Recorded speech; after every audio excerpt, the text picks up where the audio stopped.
എങ്ങനെയായിരുന്നു നിങ്ങളുടെ ഒരു കല്യാണമൊക്കെ? രാജകുമാരിയും ഗോപകുമാരനും ഒന്നാവാ വിചാരിച്ചിരിക്കെ നിന്നേ പിന്നെയും പൊക്കി പിന്നെയും വന്നാ തയ്യാലോനെ. ഒരു മാസത്തിനിടയ്ക്ക് 3-4 വട്ടം പിന്മാറി. 2 ദിവസം ആഹാരം പോലും കഴിക്കാതെ കിടന്നതൊക്കെ പിന്നെ ഇവിടെ അറിഞ്ഞു. 8 മക്കളിൽ ഏറ്റവും ഇളയതാണ്. അമ്മയുടെ അച്ഛൻ്റെ ഒരു കാലം കഴിഞ്ഞാൽ അല്ലെ അവർക്ക് എന്തെങ്കിലും വയ്യാതെ വന്നാൽ നാളെ നമ്മളെ അത് നോക്കും എന്നൊരു ചോദ്യം. നമ്മുടെ ലൈഫിലൊരു ആള് വേണം നമ്മളെ നോക്കാൻ. ഇവർക്ക് കുട്ടികൾ ഉണ്ടാവുന്നൊന്ന് കാണട്ടെ എന്നുള്ള രീതിയിലൊക്കെ കുറച്ച് കമന്റ്സും കാര്യങ്ങളൊക്കെ വന്നു. അതൊക്കെ ദൈവത്തിന്റെ കയ്യിലാണ്. ഇപ്പൊ നോർമലി കല്യാണം കഴിക്കുന്നവർക്ക് ഉണ്ടാവുന്നില്ല. സോഷ്യൽ മീഡിയയിൽ വൈറലായിട്ടുള്ള ഒരു കപ്പിളിനെ തേടി വന്നതാട്ടോ. നമ്മുടെ കൊല്ലത്താണ് ഇപ്പൊ ഉള്ളത്. നമ്മുടെ കൂടെ ഉള്ളത് സുബിൻ ലാലേട്ടനും ശാന്തിനി ചേച്ചിയാണ്. സുഖായിരിക്കുന്നോ? Welcome to movie world. നിങ്ങളുടെ കല്യാണം നമ്മളെല്ലാരും സോഷ്യൽ മീഡിയയിൽ ഇങ്ങനെ കണ്ടാ സ്ക്രോൾ ചെയ്ത് ഇങ്ങനെ പോകുമ്പോഴും അടുത്ത ഫീഡായിട്ട് നിങ്ങളുടെ ഇങ്ങനെ കല്യാണം ഇങ്ങനെ വീഡിയോസ് ഇങ്ങനെ വരുന്നുണ്ടായിരുന്നു. കണ്ടപ്പോ എന്താ ഫീൽ ചെയ്ത്? ഒരുപാട് സന്തോഷം തോന്നിയില്ലേ? പിന്നെ ഒരുപാട് സന്തോഷം തോന്നി. പ്രത്യേകിച്ച് ഒച്ചറ അമ്പലത്തിൽ വെച്ച് ഞാൻ അവിടുത്തെ സ്ഥിരം ഒരു ആളാണ്. അതാണ് ഇരിക്കുമ്പോൾ എല്ലാം ഇങ്ങനെ ഒരു ആഗ്രഹം തോന്നിയിട്ടുണ്ട്. എപ്പോഴെങ്കിലും ഇങ്ങനെ ഒരു സംഭവം ഉണ്ടെങ്കിൽ അത് ഇവിടെ വെച്ച് നടന്നാൽ കൊള്ളാതിരിക്കും ആഗ്രഹമായിരുന്നു അല്ലേ? ആഗ്രഹം അല്ല, ഇപ്പം നമുക്കിങ്ങനെ ലൈഫിൽ ഇങ്ങനെ ഒരു സംഭവം നടക്കും നമുക്ക് അറിയത്തില്ലല്ലോ. അമ്മയുടെ അച്ഛൻ്റെ ഒരു കാലം കഴിഞ്ഞാൽ അല്ലെ അവർക്ക് എന്തെങ്കിലും വയ്യാതെ വന്നാൽ നാളെ നമ്മളെ അത് നോക്കും എന്നൊരു ചോദ്യം വരുമ്പോഴേ അന്നേരം പിന്നെ നോക്കാം എന്നുള്ള രീതിയിൽ അന്നേരം ഉച്ചറയിൽ ഞാൻ ടൈം കിട്ടുമ്പോൾ എല്ലാം ഉച്ചറയിൽ പോകും ഞാൻ. അന്നേരം അവിടെ മിക്ക ദിവസവും കല്യാണങ്ങളും കാര്യങ്ങളെല്ലാം ഉണ്ട്. അന്നേരം അവിടെ ഇങ്ങനെ എനിക്കൊരു അന്നേരം പെട്ടെന്ന് എന്തോ ഒരു ടൈമിൽ മനസ്സിലിങ്ങനെ തോന്നിയത് ഏതെങ്കിലും ഒരു സമയത്ത് ദൈവം ഇങ്ങനൊരു കല്യാണ സംഭവം തന്നാൽ അവിടെ വെച്ച് ഭഗവാനൊന്ന് നടത്തി തന്ന സന്തോഷം. പക്ഷെ അത് ആഗ്രഹങ്ങൾ ഇന്ന് വരെ എന്തൊക്കെ ആഗ്രഹങ്ങൾ മനസ്സിൽ തോന്നിയിട്ടുണ്ടോ അതെല്ലാം ഭഗവാനൊക്കെ നടത്തിയിട്ടുണ്ട്. അങ്ങനെയാണ് ശാന്തിനി ചേച്ചിനെ കിട്ടിയത്. എങ്ങനെയായിരുന്നു നിങ്ങളുടെ ഒരു കല്യാണമൊക്കെ? അറേഞ്ച്ഡ് മാരേജ് ആയിരുന്നോ ലവ് മാരേജ് ആയിരുന്നോ? അറേഞ്ച്മെന്റ് മാരേജ് അല്ലേ. എൻ്റെ ഒരു കൂട്ടുകാരി ചങ്ക് ആയ ടീച്ചറിൻ്റെ ഒരു കഴിവുകൊണ്ടാണ് ടീച്ചറിൻ്റെ കൂട്ടുകാരി ജിജിബാ. അപ്പൊ കല്യാണത്തിന് കാരണമായിട്ടുള്ള 2 ആൾക്കാരാണ് നമുക്ക് കിട്ടിയിരിക്കുന്നത്. പറഞ്ഞോളൂ, എങ്ങനെയാ കല്യാണം നടന്നേ? ഞാൻ ഫേസ്ബുക്കിൽ വീഡിയോ കാണുന്ന ഒരു സമയത്ത് ഇദ്ദേഹത്തിൻ്റെ ഒരു ഫസ്റ്റ് വീഡിയോ കാണാനിടയായി.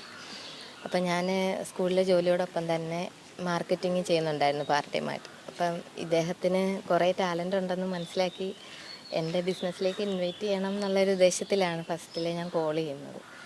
അപ്പോൾ വിളിച്ചു കഴിഞ്ഞപ്പോഴത്തേക്കും പുള്ളിക്കാരൻ്റെ സാഹചര്യങ്ങളൊക്കെ കേട്ടപ്പോൾ എനിക്ക് പുള്ളിക്കാരൻ്റെ ഒരു ബെസ്റ്റ് ഫ്രണ്ട് ആവണമെന്ന് തോന്നി. പിന്നീട് അദ്ദേഹത്തിനൊരു കൂട്ടിനെ ഒപ്പിച്ച് കൊടുക്കേണ്ടത് എൻ്റെയും കൂടെ ഒരു ഉത്തരവാദിത്തമായിട്ട് എനിക്ക് തോന്നി. അങ്ങനെ ഞാൻ മാത്രമല്ല, ജയശ്രീ എന്ന് പേരുള്ള കോവൂരുള്ള വേറെ ചേച്ചി എന്നെക്കാൾ കൂടുതൽ ഈ ഒരു ബന്ധം ഇവിടം വരെ എത്തിക്കാനായിട്ട് ഇതിൻ്റെ ഒപ്പം ഒരുപാട് തവണ ഞങ്ങളുടെ കയ്യിൽ നിന്ന് മാറി മാറി പോയായിരുന്നു. അവിടെയൊക്കെ ഇത് പോവാതെ പിടിച്ചു നിർത്തി ഇവിടം വരെ കൊണ്ടുവന്നു. പിന്നെ എൻ്റെ ഏറ്റവും അടുത്ത എൻ്റെ സ്റ്റുഡൻറ്റിൻ്റെ അമ്മയാണ് ഇത്. അപ്പം ബ്രൈഡൽ മേക്കപ്പൊക്കെ ഞാൻ ചെന്ന് പറഞ്ഞപ്പോഴത്തേക്കും ഇദ്ദേഹമാണ് എല്ലാം സെറ്റ് ചെയ്തൊക്കെ നമുക്ക് തന്നത്. അപ്പോൾ ഇദ്ദേഹത്തിന് ഞാൻ വേറെയും 1-2 പ്രപ്പോസലുകൾ കൊണ്ടുവന്നിട്ടുണ്ടായിരുന്നു. അപ്പം നമ്മൾ ചെല്ലുന്ന സമയത്തൊക്കെ അവർ നോക്കുന്ന ഇദ്ദേഹത്തിൻ്റെ ഡിസബിലിറ്റി എത്രത്തോളം ഉണ്ട് ആ ഒരു സ്റ്റാൻഡിൽ നിന്നിട്ടാണ് അവർ അതിനെ മെൻഷൻ ചെയ്തത്. പക്ഷേ അദ്ദേഹത്തിൻ്റെ ടാലൻ്റ് ആരും ശ്രദ്ധിച്ചില്ല. അങ്ങനെ ഇരിക്കുമ്പോഴാണ് ഞാൻ ഈ കുട്ടി എൻ്റെ മുമ്പിൽ ഒരു ഉത്സവത്തിന് ഞാൻ പരിചയപ്പെട്ടു. അപ്പം എനിക്ക് തോന്നി ഒന്ന് പ്രപ്പോസ് ചെയ്യാമെന്ന്. അങ്ങനെയാണ് ഞാൻ പുള്ളിക്കാരിയുടെ മൈൻഡ് എന്താണെന്ന് ആദ്യം ചോദിച്ചു. പുള്ളിക്കാരി ഓക്കെയാണ്, വീട്ടുകാരുടെ സമ്മതം മാത്രം മതിയായിരുന്നു. അങ്ങനെ വീട്ടുകാരുമായിട്ട് അപ്രോച്ച് ചെയ്ത സമയത്ത് എല്ലാവരും വേണ്ട എന്നുള്ളൊരു തീരുമാനമായിരുന്നു. കല്യാണത്തിൻ്റെ അടുത്ത സമയം വരെയും ഒക്കെ വളരെ കാര്യം ഇദ്ദേഹം ആരാണെന്ന് ആരും ചിന്തിക്കുന്നില്ല. പിന്നീട് കല്യാണം കഴിഞ്ഞ സമയത്ത് നേരെ വിപരീതമായിട്ടുള്ള ഒരു സിറ്റുവേഷനാണ്. കാര്യം ഇപ്പം ഇങ്ങോട്ട് വന്ന് ഓരോരുത്തർ എൻ്റെ അടുത്ത് ചോദിക്കുക, എന്നോട് ചോദിച്ചില്ലല്ലോ എന്ന് ഓരോരുത്തർ ഇപ്പോൾ വന്ന് എന്നോട് ചോദിക്കുക. അത്രത്തോളം പ്രപ്പോസ് ചെയ്തില്ലല്ലോ എന്ന് ഇദ്ദേഹത്തിന്. കല്യാണത്തിന് ശേഷം ഒരുപാട് പേര് എൻ്റെ അടുത്ത് വന്നിട്ട് ചോദിച്ചാൽ എന്നോടൊന്നും ചോദിച്ചില്ലല്ലോ എന്ന്. പക്ഷെ അതിനു മുമ്പ് ഒരുപാട് പേരോട് ഞാൻ ഒരുപാട് സിറ്റുവേഷൻസിലൂടെയാണ് ഇവിടം വരെ എത്തിയത്. പക്ഷെ ഇപ്പം എനിക്ക് 100% ഉറപ്പുണ്ട് അദ്ദേഹത്തിന് 2 പേരും പരസ്പര പൂരകങ്ങളാണ്. അങ്ങോട്ടും ഇങ്ങോട്ടും ഹെൽപ്ഫുള്ളാണ് 2 പേരും ലൈഫിൽ. അങ്ങനെ തന്നെ മുന്നോട്ട് പോട്ടെ. അങ്ങനത്തെ ഒരു ഫസ്റ്റ് മീറ്റപ്പ് എങ്ങനെ ഉണ്ടായിരുന്നു? ഫസ്റ്റ് കാണുന്ന സംസാരിക്കുന്ന ആ ഒരു സമയം എങ്ങനെ ഉണ്ടായിരുന്നു ചേച്ചി? കുഴപ്പമില്ലായിരുന്നു. എങ്ങനെയായിരുന്നു ചേട്ടൻ? അത്യാവശ്യം സംസാരിക്കുന്ന കൂട്ടത്തിലാണ്, ചേച്ചിയാണെന്ന് തോന്നുന്നു അധികം സംസാരിക്കാത്തൊരു കൂട്ടത്തിലാണെന്ന് തോന്നുന്നു അല്ലെ? ആദ്യം സംസാരിക്കാതെ ഇരുന്നത് ഞാനാണ് സംസാരിക്കുന്നത്.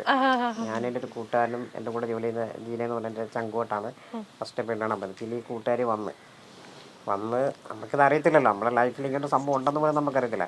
കാരണം പറയുമ്പോൾ ഒരുപാട് അടുത്ത് നമ്മൾ ഒരു ഡിസബിലിറ്റി ഉള്ള ഒരാളെന്ന് പറയുമ്പോൾ ഇതുപോലൊരു അറേഞ്ച്ഡ് മാരേജോ അല്ലെങ്കിൽ ഇത്ര ഒരു വൈറലാവും, പക്ഷെ അത് അടിച്ചുകൊണ്ട് വന്ന് അല്ലെങ്കിൽ ഒരിക്കലും വീട്ടുകാരെ സമ്മതിക്കത്തില്ല.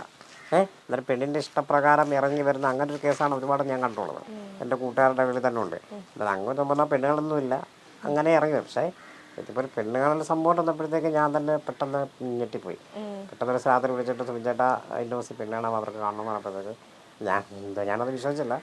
പിന്നെ പറഞ്ഞ സത്യമായിട്ടുമാണ്. അങ്ങനെ ചെന്നപ്പോൾ എനിക്ക് എന്ത് പറയണമെന്ന് എനിക്കൊരു പിടുത്തമില്ല. കൂട്ടുകാരോട് പറഞ്ഞ് താനത് സ്റ്റാർട്ട് ചെയ്യുന്നുണ്ട്, ഞാൻ പിന്നെ വിളിച്ചെടുക്കാതെ പറഞ്ഞത്. അങ്ങനെ പിന്നെ ഞാൻ സംസാരിച്ചത് സത്യം പറഞ്ഞാൽ പെണ്ണിനോട് പേരും കാര്യങ്ങളൊന്നും ചോദിച്ചില്ല. ചായ കൊണ്ട് തന്നു, അത് മേടിച്ച് കൈ വെച്ചിട്ട് അവിടെ കൂട്ടുകാരോട് മാറ്റി ഇതിനെ അവിടെ ഇരുത്തി. പക്ഷെ ഞാൻ അവരുടെ വീട്ടുകാരോടാണ് സംസാരിച്ചത്. കാരണം പെണ്ണിനോട് കാരണം 8 മക്കളിൽ ഏറ്റവും ഇളയതാണ്. 8 മക്കൾ. ഇതിൻ്റെ മുതിർക്കാരനെ കല്യാണം കഴിച്ച് അവരുടെ മരുമക്കൾ വരെ ഉണ്ട്. അച്ഛന് മരിച്ചുപോയി, അമ്മയുണ്ട്. അന്നേരം അങ്ങനെ സംഭവത്തിൽ അവരുടെ ഒരാളിനെ നമ്മളെപ്പോലുള്ളവരുടെ കൂടെ തരണമെങ്കിൽ അവരുടെ മനസ്സാണ് നമ്മൾ ആദ്യം അറിയേണ്ടത്. അന്നേരം നമ്മുടെ ഫുൾ ഡീറ്റെയിൽസ് അവർക്ക് അറിയാം. ഇപ്പം എന്നെ ബൈക്കിൻ്റെ ഫ്രണ്ടിലിരുത്തിയാണ് എൻ്റെ കൂട്ടുകാരൻ കൊണ്ടുപോയത്. അന്നേരം വീടിൻ്റെ സൈഡിൽ ബൈക്ക് വെച്ചു, എന്നെ എടുത്ത് എന്നെ അവരുടെ റൂമിൽ അവരുടെ ഹാളിൽ ചെയറിലിരുത്തി അവളും തിരിച്ചെടുക്കും. അന്നേരം അതെല്ലാം കണ്ടുകൊണ്ടിരിക്കുകയാണ്, എൻ്റെ സിറ്റുവേഷൻ, എൻ്റെ അവസ്ഥ എല്ലാം കണ്ടുകൊണ്ടിരിക്കുകയാണ്.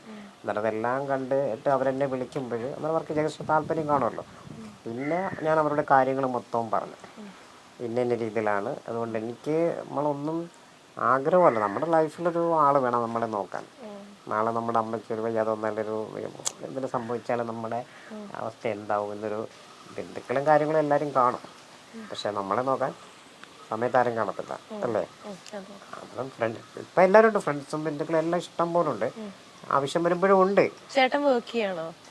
ഞാൻ ഹെൽത്ത് ഫാമിലി ഹെൽത്ത് സെൻ്ററിൽ ഡേറ്റ എൻട്രി ഇതിൽ വർക്ക് ചെയ്യണം.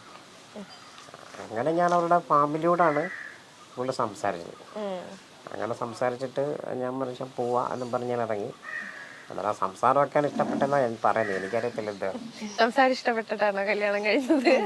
അതെ. അപ്പൊ എങ്ങനെയായിരുന്നു ആദ്യമേ വീട്ടുകാരെന്തായിരുന്നു പറഞ്ഞിട്ടുണ്ടായിരുന്നത്? സുബിൻചേട്ടനെ കണ്ടു, അതിനുശേഷം വീട്ടുകാര് ഇടയിൽ ഒരു സംസാരം കാര്യങ്ങളും ഉണ്ടായി കാണുമല്ലോ. അപ്പം അവരുടെ ഇടയിൽ നിന്ന് എന്തായിരുന്നു ആദ്യമേ സംസാരിച്ചിട്ടുണ്ടായിരുന്നത്? നമുക്കിത് പ്രൊസീഡ് ചെയ്യാന്നുള്ള രീതിയിൽ തന്നെയായിരുന്നു? അതെ. എങ്ങനെയായിരുന്നു അവരുടെ ഒരു റെസ്പോൺസും കാര്യങ്ങളും ഒക്കെ? അവർക്കൊക്കെ ആദ്യം കുഴപ്പമൊന്നും ഇല്ലായിരുന്നു. പിന്നെ എന്താന്നൊക്കെ വിചാരിച്ചിരിക്കെ നിന്നേ പിന്നെയും പൊക്കി പിന്നെയും വന്നാ തയ്യാലോനെ 2-3 വട്ടം ഇത് പോയതാ. അവരുടെ ഇടയിൽ തന്നെ പല അഭിപ്രായങ്ങൾ, മക്കളും മരുമക്കളും ഉണ്ടല്ലോ. കാരണം എന്നെ അറിയാവുന്നവർക്ക് അറിയാം, ഈ നാട്ടിൽ എന്നെ അറിയുന്നവർക്ക് നല്ലോണം അറിയാം. ഇപ്പം ഞാൻ എങ്ങനെയാണ് ഏതാണെന്ന് ഇപ്പം അറിയാം. പക്ഷെ എന്നെ ആദ്യമായിട്ട് കാണുന്നവർക്ക് ഇപ്പം നമ്മുടെ രീതി നടക്കാൻ പറ്റുന്ന ആള് ഇപ്പം ഒരു കല്യാണം കഴിച്ചാൽ നാളെ അതിന്റെ ഭാവി എന്താവും, അതെ, കല്യാണം കഴിഞ്ഞു കഴിഞ്ഞാല് കൊറേ ബുദ്ധിമുട്ടേണ്ടി വരും എന്നൊക്കെ പറഞ്ഞ ആരെങ്കിലും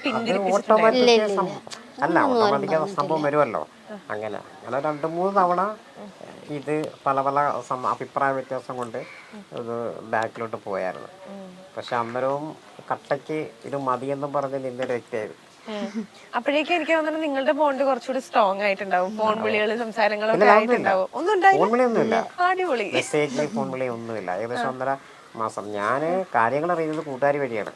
അവര് കൂട്ടുകാരെ വിളിക്കും, ഞാൻ കൂട്ടുകാരെ എന്നെ വിളിക്കും. എനിക്ക് നമ്മൾ ലാസ്റ്റ് ടൈമാണ് പിന്നെ അവര് ഡയറക്റ്റ് എൻ്റെ നമ്പർ മേടിച്ചിട്ട് എന്നെ വിളിച്ചത്. അല്ലാതെ ഫോണും കാര്യങ്ങളൊന്നുമില്ല. കാരണം ഇതിന് ഫോണില്ല.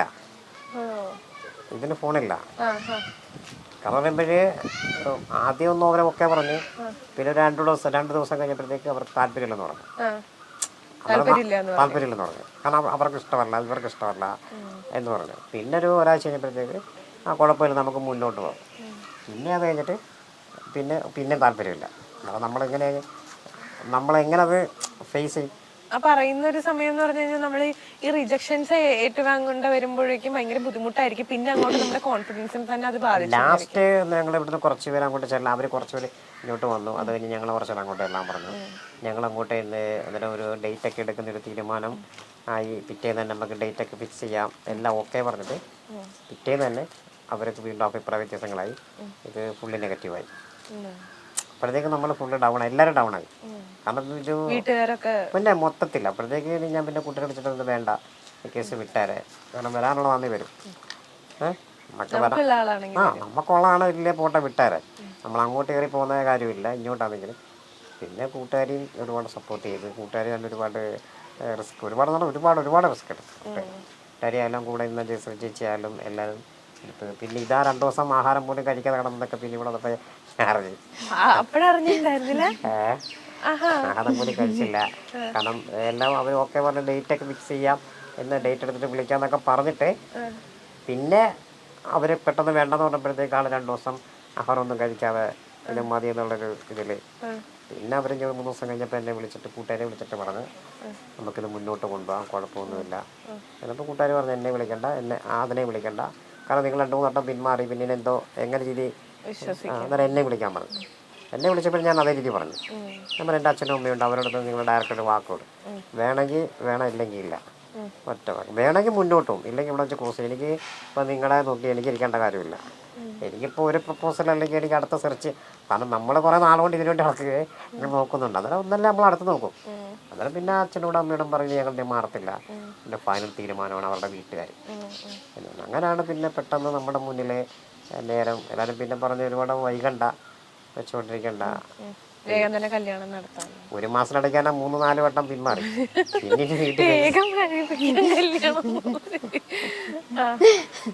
നമ്മുടെ നമ്മുടെ റിലേറ്റീവിലായാലും പിന്നെ ഫ്രണ്ട്സായാലും എല്ലാം ഈ പറഞ്ഞ നാട് മുഴുവൻ കട്ടക്ക് കൂടെ അതിൻ്റെ ഒരു ഉദാഹരണമാണ്. ഞാൻ കല്യാണം കഴിഞ്ഞ് ഇവിടെ വന്നപ്പോൾ ഞങ്ങളുടെ ഗ്രൗണ്ടിൽ നിന്ന് അറമാനയ്ക്കകത്ത് അലങ്കരിച്ച് എൻ്റെ നാട് മുഴുവൻ ഉത്സവമായിട്ട് ഘോഷാത്ര പോലെ മേളത്തോടു കൂടി എന്നെ ഇവിടെ കൊണ്ടുപോയി. നമ്മള് സോഷ്യൽ മീഡിയയിൽ ഈ ഒരു വീഡിയോ ഇട്ടപ്പോഴേക്കും ഒരുപാട് കമന്റ്സ്, അതായത് പോസിറ്റീവ് കമന്റ്സ് ആണ് കുറേയെങ്കിലും, ചില നെഗറ്റീവ് കമന്റ്സ് ഉണ്ടാവും. അപ്പം അതായത് ഇപ്പൊ കുട്ടികളുടെ കാര്യങ്ങൾ പറഞ്ഞിട്ട് ഇവർക്ക് കുട്ടികൾ ഉണ്ടാവുന്നൊന്ന് കാണട്ടെ എന്നുള്ള രീതിയിലൊക്കെ കുറച്ച് കമന്റ്സും കാര്യങ്ങളൊക്കെ വന്നിട്ടുണ്ട്. എനിക്ക് അറിയില്ല ചേട്ടൻ കണ്ടിട്ടുണ്ടാവുന്നു. ഓൾമോസ്റ്റ് മിക്കതും ഞാൻ 3 വീഡിയോസ് ഇറങ്ങിയിട്ടുണ്ട്. ഒന്ന് നമ്മുടെ MLA യുടെ, നമ്മുടെ കരുനാഗപ്പള്ളി MLA ചെയർമാൻ സാറിൻ്റെ ഒരു സാർ രാവിലെ ഇവിടെ വന്ന് അങ്ങനെ സാറിൻ്റെ ഒരു വീഡിയോ അതിനകത്ത്. പിന്നെ GCN ചാനൽ, അത് നമ്മുടെ ഒരു ഫ്രണ്ടാണ്, പുള്ളിയാണ് ഫസ്റ്റിൽ 1.5 വർഷം മുമ്പ് എൻ്റെ ഒരു വീഡിയോ GCN ചാനലും ചങ്ങാതിക്കൂട്ടം ചാനലുമാണ് ഇത് നേരിട്ട് എൻ്റെ ഇട്ടതാണ്. എന്നിട്ട് ഇതിൻ്റെ ഒരു കമൻറ്റും ഞാൻ കണ്ടിട്ടില്ല. സത്യം പറഞ്ഞാൽ ഈ ഒരു 3 വീഡിയോസ് ഞാൻ കണ്ടിട്ടില്ല. കാരണം ഞാൻ കണ്ടില്ലേലും എനിക്ക് വരുന്ന മെസ്സേജ് ഫോൺ കോൾ അതിൻ്റെ അഭിപ്രായങ്ങളാണ്. ഞാൻ എനിക്കൊരു കമൻറ്റ് വരും, നെഗറ്റീവ് കമൻറ്റ് വരുന്നതിൻ്റെ കാരണമുണ്ട്. 1.5 വർഷം മുമ്പ് വീഡിയോ ഇട്ടപ്പോൾ തന്നെ അതിനകത്ത് ഏറ്റവും കൂടുതൽ നെഗറ്റീവ് കമൻറ്റാണ് വന്നത്. പക്ഷേ ഈ നെഗറ്റീവ് കമൻറ്റ് ഇടുമ്പോൾ ഇത് വായിക്കുന്നവർക്ക് പോസിറ്റീവ് ഇടാൻ അന്നേരം ഒരു ധൈര്യം വരും. ഇപ്പം നെഗറ്റീവ് ഉണ്ടായാലേ അവിടെ ഒരു പോസിറ്റീവ് വരത്തുള്ളൂ. ഇപ്പം നെഗറ്റീവ് ഇല്ലെങ്കിൽ, പരാജയം ഇല്ലെങ്കിൽ വിജയം വരത്തില്ല. ഇങ്ങനെ പറയുന്ന ആൾക്കാരോട് എന്താ പറയാനുള്ളത്? കാരണം ഇത് നിങ്ങൾ കല്യാണം കഴിച്ചേ ഉള്ളൂ, അതിന് മുമ്പേ തന്നെ കുട്ടികളുടെ കാര്യങ്ങളും അതിന്റെ കാര്യങ്ങളും വീട്ടുകാരുടെ കാര്യങ്ങളും ഒക്കെ അന്വേഷിച്ച് ആളുകൾ അവർക്കാണ് ടെൻഷൻ എന്ന് തോന്നുന്നു. ഇങ്ങനെ പറയുന്ന ആൾക്കാരോട് എന്താ പറയുക? അല്ല, അത് നമ്മള് മനുഷ്യരല്ലേ, അതിപ്പോ അങ്ങനെ നമ്മൾ ആരെയും ഒരു വേർതിരിച്ച് കണ്ട. അപ്പം ഒരു പക്ഷേ എൻ്റെ ഒരു ഇപ്പം ഈ ഒരു കല്യാണമാണോ, ചിലപ്പോൾ നാളെ ഒരു കുട്ടി ഉണ്ടാകും, അല്ലെങ്കിൽ അതിപ്പോൾ സ്വാഭാവികമാണ്. ഇപ്പം നോർമലി കല്യാണം കഴിക്കുന്നവർക്ക് ഉണ്ടാവുന്നില്ല, മനസ്സിലായോ പറഞ്ഞത്? നോർമലി അതിപ്പോൾ ദൈവനിശ്ചയമാണ്, അതൊക്കെ ദൈവത്തിൻ്റെ കയ്യിലാണ്. അതിപ്പോൾ പറയുന്നവർക്ക് അത് ശരി, അവർ പറഞ്ഞോട്ടെ, നമ്മൾ ഉൾക്കൊള്ളായിരുന്ന പോലെ നമ്മളത് വായിക്കുന്നു, അതൊരു തമാശയിട്ട് എടുക്കുന്നു. പോസിറ്റീവിന് നമ്മൾ ലൈക്ക് അടിക്കുന്നു, അല്ല അതിനെ കമൻറ്റ് തിരിച്ച് റീപ്ലൈ കൊടുക്കുന്നു. മറ്റേ നെഗറ്റീവ് നമ്മൾ 90 ചേർത്താൽ പോരെ. ഇപ്പം ഒരു വീട്ടിലിപ്പോൾ ഒരു വീട്ടിൽ 4 പേരുണ്ടെങ്കിൽ പോലും 4 അഭിപ്രായം വരും. 3 പോസിറ്റീവ് വന്നൊരു നെഗറ്റീവ് വരും. അതിലെല്ലാം കണക്ക് കൂട്ടുക. അല്ല, നമ്മൾ നെഗറ്റീവ് ഇല്ലെങ്കിൽ, നെഗറ്റീവ് ഉണ്ടായാലേ പോസിറ്റീവ് വരത്തുള്ളൂ. നിങ്ങൾ ഇപ്പൊ ഒരു ഭർത്താവും ഭാര്യയായിട്ടുള്ള ഒരു എന്താ പറയാ, ഒരു റെസ്പോൺസിബിലിറ്റി ഏറ്റെടുത്തിട്ട് എങ്ങനെയുണ്ട്? അതിനകത്ത് അങ്ങനെ ഒരു ഭർത്താവ് ഭാര്യയായിരുന്നു എനിക്കൊന്നും, നമ്മുടെ തമാശ അങ്ങോട്ടും ഇങ്ങോട്ടും പറയും, അങ്ങനൊന്നുമില്ല. ഭർത്താവ് ഭാര്യ അങ്ങനൊരു അപ്പം നമുക്ക് ഭർത്താവ് ഭാര്യയായിട്ടല്ലല്ലോ, ഒരു ഫ്രണ്ട്ലി, ഒരു കൂട്ട്, ഒരു ജീവിത പങ്കാളി എല്ലാം ഉൾക്കൊള്ളുന്നതാണ് ഒരു ഒരു അങ്ങനെ. അപ്പം ഞാനൊക്കെ നോക്കുന്നത്. അല്ലാതെ ഭാര്യയ്ക്ക് ഭാര്യ അങ്ങനൊന്നുമല്ല. കളിതമാശകളാവാം, പിന്നെ എന്താ പറയുക, ഒരു ഫ്രണ്ട്സാവാം, എല്ലാം കൂടെ ഒത്തുചേർന്നല്ലേ അതിനൊരു രസമുണ്ടാവും. പിന്നെ അല്ലാതെ ഭാര്യ പണ്ടത്തെ രീതിയിലാണ് ഭാര്യ തന്നെ. അപ്പം എല്ലാം ഒരേ മൈൻഡ്. കാരണം ഞാൻ എല്ലാവരോടും സഹകരിക്കുന്നൊരു വ്യക്തിയാണ്. എൻ്റെ ഹോസ്പിറ്റലിലായാലും പിന്നെ ഈ പുറത്തായാലും ഈ നമ്മുടെ നമ്മുടെ കൂട്ടുകാർ എല്ലായിടും നമ്മൾ ഒരേ രീതിയിൽ സഹകരിക്കുമ്പോൾ എല്ലാവർക്കും എന്നെ അറിയാം. നമ്മൾ ആരോടും ഒരു വേർതിരിവ് കാണിക്കാതെ തന്നെ നമ്മൾ എല്ലാവരും പിന്നെ ഒരുപാട് നമ്മൾ എല്ലാവരോടും നല്ല രീതിയിൽ എല്ലാരും ചേർത്ത് നിർത്തിയിട്ടുണ്ടെന്ന് തോന്നുന്നു. ആ ഒരു ഒറ്റപ്പെടലോ കാര്യങ്ങളോ ചേട്ടന് ഫീൽ ചെയ്തിട്ടില്ലെന്ന് എനിക്ക് തോന്നുന്നു. സംസാരിക്കുമ്പോ എനിക്ക് അറിയാൻ പറ്റുന്നുണ്ട്. അങ്ങനത്തെ ഒരു ഫീലൊന്നും അടിച്ചിട്ടില്ല. ഞാനെല്ലാം ഒട്ടുമിക്ക മേഖലയിൽ എല്ലാവരുടെയും കൂടെ ചെറിയ കൊച്ചു കുട്ടി തൊട്ട് വലിയവർ വരെ ഞാൻ എല്ലാ രീതിയിലും ഒരേപോലെ എല്ലാവരോടും സംസാരിക്കുകയും സഹകരിക്കുകയും ചെയ്യും. കാരണം നമുക്ക് ഒരു ഫ്രണ്ട്ഷിപ്പിനെ കാട്ടി വലുത് വേറൊന്നുമില്ല. ചേച്ചിയിൽ കണ്ടിട്ടുള്ള ഒരു ക്വാളിറ്റി എന്താണ് ചേട്ടന് പെട്ടെന്ന് തോന്നുന്നത്? ഇല്ല, ക്വാളിറ്റി എന്ന് പറയുമ്പോൾ നമ്മൾ അങ്ങനെ കൊണ്ടുവരുമ്പോൾ നോക്കാൻ കാണിക്കുന്ന ഒരു മനസ്സാണ് ഏറ്റവും വലിയ ക്വാളിറ്റി അല്ലേ? പല സൗന്ദര്യമോ വിദ്യാഭ്യാസമോ ഒന്നുമല്ല. ഞാനവരുടെ വീട്ടിൽ ചെന്ന് സംസാരിച്ചത് ഈ കാര്യം തന്നെയാണ്. അപ്പം നിങ്ങളിൽ എന്തുണ്ട്, അല്ലെങ്കിൽ നിങ്ങൾക്ക് നിങ്ങളുടെ പണം, സൗന്ദര്യം, വിദ്യാഭ്യാസം ഒന്നുമല്ല. അപ്പം ഈ ഇരിക്കുന്ന എൻ്റെ കൂടെ നിന്ന് എന്നെ കെയർ ചെയ്യാനൊരു മനസ്സുണ്ടോ, ആ മനസ്സിലാണ് സൗന്ദര്യം. അതിപ്പം ഈ നാളെ ഇത് കാണുന്ന അപ്പം പറയുമ്പോൾ എന്നെപ്പോലുള്ള ഒരുപാട് വ്യക്തികൾ ഒരു റൂമിനകത്ത് തന്നെ ഒരു റൂമിൽ തന്നെ ഒരു ലോകമായിട്ട് കഴിയുന്നവരുണ്ട്. അവരുടെ വീട്ടുകാർക്ക് തന്നെ പുറത്തിറക്കാത്തവരും ഉണ്ട്. അതായത് ഇങ്ങനൊരു ആള് അവരുടെ വീട്ടിലുണ്ടെന്ന് പറയാൻ പോലും മടി കാണിക്കുന്ന വീട്ടുകാരുണ്ട്. എനിക്കറിയാം. കല്യാണത്തിന് കൊണ്ടുപോകാൻ പോലും മടിക്കുന്നു, കല്യാണത്തിൽ പുറത്തോട്ടിറക്കാൻ പോലും മടിക്കുന്ന ഒരുപാടുണ്ട്, ആൺകുട്ടികളെയും പെൺകുട്ടികളെയും. കാരണം എൻ്റെ അറിവിൽ ഒരുപാട് ഫ്രണ്ട്സ് എനിക്ക് ഉണ്ട്, ഇഷ്ടം പോലെ ഉണ്ട്. അന്നേരം നമുക്ക് കിട്ടുന്നവരോടൊക്കെ ഞാൻ പറയുന്ന ഒരു കാര്യമാണ്, നാളെ ഇപ്പം ഈ പറയുന്ന അച്ഛനും അമ്മയും എന്നും കാണത്തില്ല. അപ്പം അവരൊറ്റപ്പെട്ടു അവരുടെ വീട്ടിൽ ഒരു റൂമിനകത്തുള്ള അവരുടെ മൊബൈലും ഉണ്ടെങ്കിൽ അവർക്കൊരു ലോകമാണ് ആ ഒരു 4 ചുവരുകൾക്കുള്ളിൽ. അന്നേരം അങ്ങനെ ആക്കാതെ അവരെ സമൂഹത്തിൽ ഇറക്കി ചിലപ്പം ഈ സോഷ്യൽ മീഡിയ വരെ ചിലപ്പോൾ ഒരു വീഡിയോ മതിയായി ചിലപ്പോൾ അവർക്കൊരു ലൈഫ് കിട്ടാൻ. അതാണ് ഞാനിപ്പോൾ ഇങ്ങനൊരു ഇൻ്റർവ്യൂ ഞാൻ ഒട്ടും പ്രതീക്ഷയല്ല. വീഡിയോസ് വൈറലാവുമെന്ന് എനിക്കറിയാം. പ്രത്യേകിച്ച് ചില പരബ്രഹ്മ ക്ഷേത്രത്തിൽ വെച്ച് നടന്ന് പ്രത്യേകിച്ച് കാരണം എന്നെ അറിയാത്തൊരാരുമില്ല അവിടെ. ഞാൻ ക്ഷണിക്കാത്തവരാണ് അവിടെ ഏറ്റവും കൂടുതൽ കല്യാണത്തിന് വന്നിരിക്കുന്നത്. ഇത് കല്യാണം കാണണമെന്ന് ആഗ്രഹിച്ചു കേരളം മൊത്തം അറിഞ്ഞിട്ടുണ്ട്. എനിക്ക് അതിനപ്പുറം അറിഞ്ഞിട്ടുണ്ട്.